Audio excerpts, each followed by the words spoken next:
जय श्री कृष्ण। कालोऽस्मि लोकक्षयकृत् प्रवृद्धो लोकान् समाहर्तुमिह प्रवृत्तः।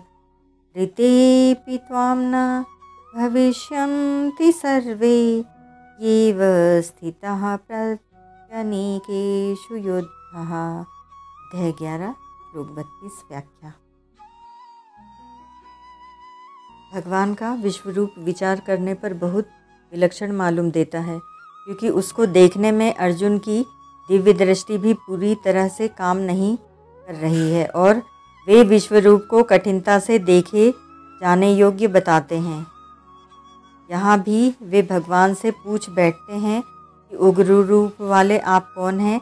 ऐसा मालूम देता है कि अगर अर्जुन भयभीत होकर ऐसा नहीं पूछते तो भगवान और भी अधिक विलक्षण रूप से प्रकट होते चले जाते, परंतु अर्जुन के बीच में ही पूछने से भगवान ने और आगे का रूप दिखाना बंद कर दिया और अर्जुन के प्रश्न का उत्तर देने लगे।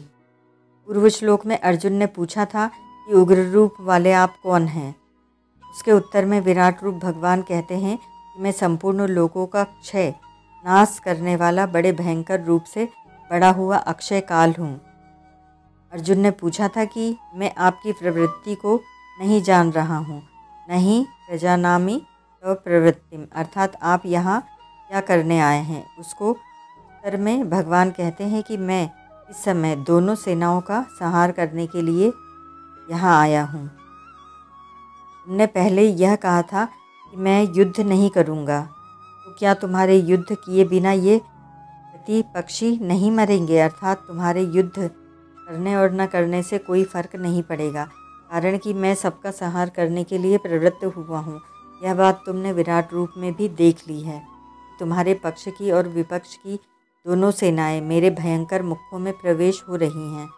यहाँ एक शंका होती है कि अर्जुन ने अपनी और कौरव पक्ष की सेना के सभी लोगों को भगवान के मुखों में जाकर नष्ट होते हुए देखा था, तो फिर भगवान ने यहाँ केवल प्रतिपक्ष की ही बात क्यों कही कि तुम्हारे युद्ध किए बिना भी ये प्रतिपक्षी नहीं रहेंगे। इसका समाधान है कि अगर अर्जुन युद्ध करते तो केवल प्रतिपक्षियों को ही मारते और युद्ध नहीं करते तो प्रतिपक्षियों को नहीं मारते। अतः भगवान कहते हैं कि तुम्हारे मारे बिना भी ये प्रतिपक्षी नहीं बचेंगे, क्योंकि मैं काल रूप से सबको खा जाऊंगा। तात्पर्य यह है कि इन सबका संहार तो होने वाला ही है, तुम केवल अपने युद्ध रूप कर्तव्य का पालन करो।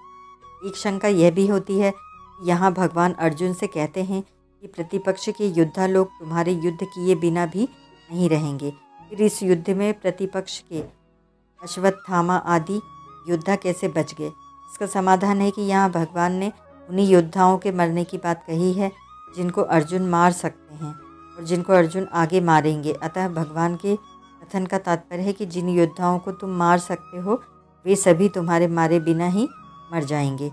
जिनको तुम आगे मारोगे वे मेरे द्वारा पहले से ही मारे हुए हैं। ओम तत्सत।